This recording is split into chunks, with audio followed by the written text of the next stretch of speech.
வணக்கம். இசையாலையும், குரலாலையும், வரிகளாலையும், அதே மாதிரி காட்சிகளாலையும் ரொம்ப ரொம்ப சிறப்பான எனக்கு ரொம்ப புடிச்ச ஒரு பாட்ட பத்தி பார்க்க போறோம். இந்த பாட்டு உங்களுக்குமே ரொம்ப ரொம்ப புடிச்சிருக்கும். இந்த பாட்டுல கவியரசர் கண்ணதாசன் கிட்ட எனக்கு ஒரு கேள்வி உண்டு. உங்களுக்குமே அந்த கேள்வி வரலாம். இந்த கேள்விக்கு எனக்கு முடிஞ்ச வரைக்கும் ஓரளவு சரியா, நிறைவுல நான் பதில் சொல்றேன். இதுக்கு நடுவுல நீங்களுமே இத பத்தி யோசிச்சு வைக்கலாம். இந்த பாட்ட பொறுத்தவரைக்கும் என்ன பாட்டு, என்ன படம் அப்படின்னா, "பார் மகளே பார்" திரைப்படம். இந்த படத்துல வரக்கூடிய "மதுரா நகரில் தமிழ்ச் சங்கம்" அப்படிங்கிற இந்த பாட்டு. இந்த பாட்டு மெல்லிசை மன்னர்கள் விஸ்வநாதன் ராமமூர்த்தி இசையமைச்சிருப்பாங்க. கவியரசர் கண்ணதாசன் இந்த பாட்ட எழுதியிருப்பாரு. இந்த பாட்ட பாடுனவங்க பி.பி. சீனிவாஸ், பி. சுசீலா 2 பேரும் பாடியிருப்பாங்க. காட்சியில நடிச்சிருக்கவங்க முத்துராமன், விஜயகுமாரி 2 பேர் நடிச்சிருப்பாங்கன்னு வச்சுக்கங்களேன். இது ஒரு முழுக்க முழுக்க ஒரு முழுமையான காதல் பாட்டு. இந்த பாட்டுக்கான காட்சிகள உங்க முன்னாடி நான் வைக்க போறது கிடையாது.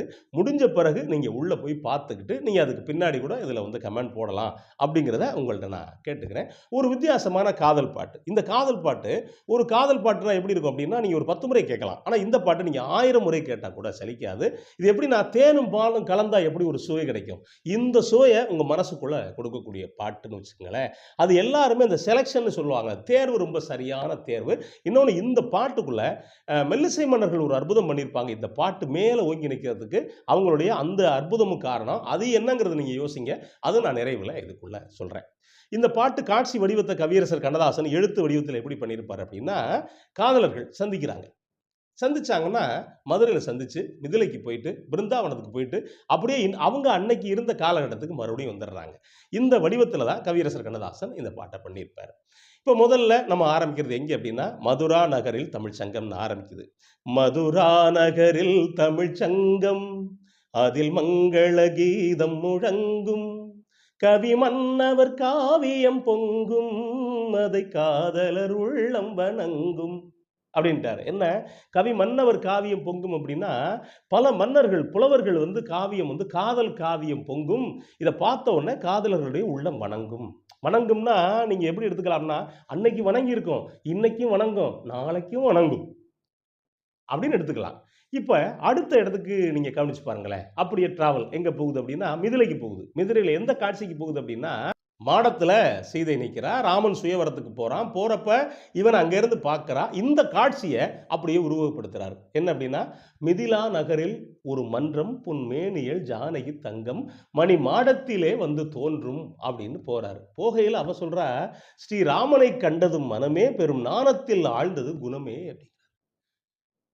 ராமன் வரவுக்காக அவ காத்துக்கிட்டு இருந்தா, அவன பார்த்த உடனே வெட்கப்பட்டுட்டா அப்படிங்கிறாரு கவியரசர் கண்ணதாசன். சரி ஒரு காட்சி இங்க முடிச்சுட்டாரு. அடுத்த காட்சி எங்கே போறாரு அப்படின்னா பிருந்தாவனம். பிருந்தாவனம் நமக்கு என்ன தோணும்? கண்ணன். கண்ணன் எப்படிப்பட்டவன் அப்படின்னா, பல காதலுக்கு சொந்தக்காரன்.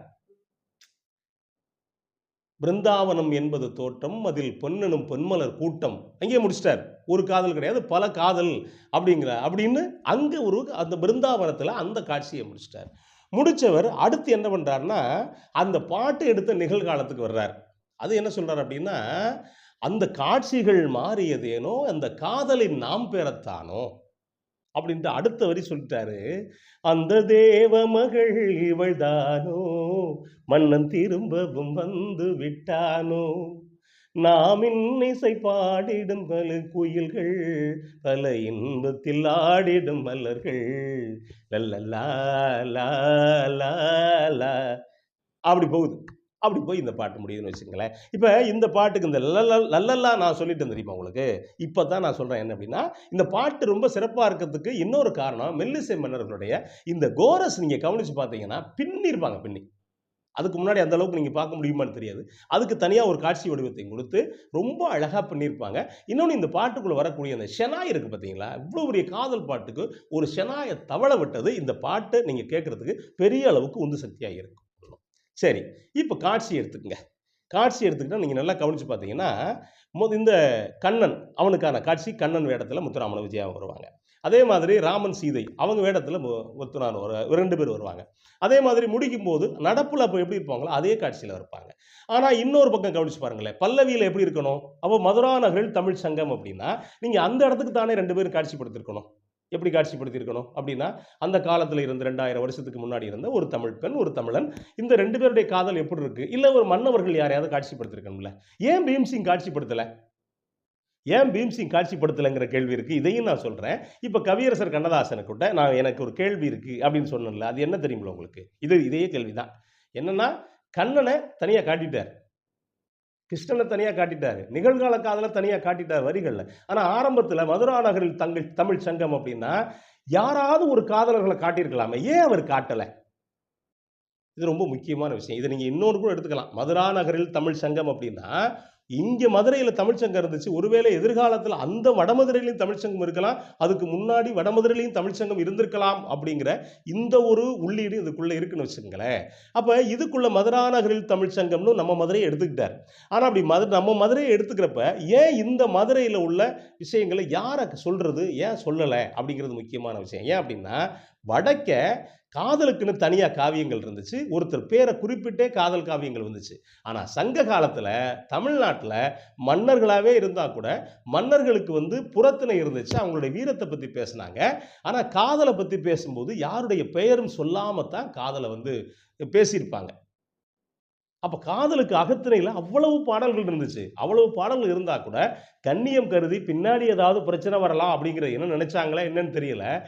அகத்திணையில முழுக்க யாருடைய பேரும் சொல்லாம இருந்த காதல் பாடல்கள். அதனால கவியரசர் கண்ணதாசன் என்ன பண்ணிட்டார் அப்படின்னா, மதுரை தமிழ்ச் சங்கத்துல அவ்வளவு காதல சொன்னா அவ்வளவு கவிஞர்கள் இருந்தாங்கப்பா. அவங்களையெல்லாம் நாங்கள் வணங்குறோம். இப்ப அங்கெல்லாம் ராமன ஒரு பக்கம் காதலுக்கு வணங்குனாலும், கண்ணன காதலுக்கு ஒரு பக்கம் வணங்குனா கூட, இங்க நாங்க இவ்வளவு காதல சொன்ன புலவர்கள வணங்குறோம் அப்படின்னு சொல்லிட்டு ரொம்ப அழகா முடிச்சிருப்பாரு. காட்சிப்படுத்துறதுலயும் பீம்சிங் என்ன பிரச்சனை அப்படின்னா, இங்க தனியா ஒருத்தர காட்சிப்படுத்த முடியாது அப்படிங்கிறதுனால தான் பீம்சிங் விட்டுட்டு பண்ணியிருப்பாரு. நீங்க இந்த பாட்ட கேட்டு மட்டும் பாருங்களேன். மறுபடியும் கேட்க உண்மையிலேயே தேனும் பாலும் கலந்த சுவையை தரக்கூடியது. இப்ப நான் சொன்னது உங்களுக்கு ஒரு வேளை மாற்றம் கூட இருக்கலாம். ஏன்னா, நானே கிட்டத்தட்ட ஒரு கணக்குல தான் சொல்லியிருக்கேன். அதனால உங்களுக்கு ஏதாவது கருத்து இருந்துச்சு அப்படின்னா, இந்த கமெண்ட்ல நீங்க பதிவு பண்ணுங்க. நன்றி. வணக்கம்.